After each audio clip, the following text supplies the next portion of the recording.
দিনহাটা কলেজের সামনে বিক্ষোভ প্রদর্শন সারা বাংলা তৃণমূল শিক্ষা বন্ধু সমিতির। সোমবার বিকেল ৩:২০ থেকে দিনহাটা কলেজের সামনে বিক্ষোভ প্রদর্শন করে তৃণমূল শিক্ষা বন্ধু সমিতি দিনহাটা কলেজ ইউনিটের সদস্যরা।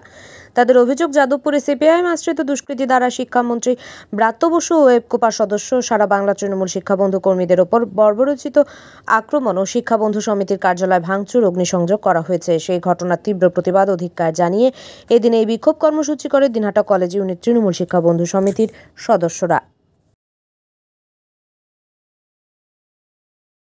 আমাদের মাননীয় শিক্ষামন্ত্রীকে এসএফআইয়ের কিছু গুন্ডা বাহিনী, যারা যাদবপুর ইউনিভার্সিটির কোনো স্টুডেন্টই না, তারা এই নিপাট একজন ভদ্রলোক, একজন নাট্য ব্যক্তিত্বকে শারীরিক এবং মানসিক হেনস্থা করেছে, তার গাড়ি ভাঙচুর করেছে।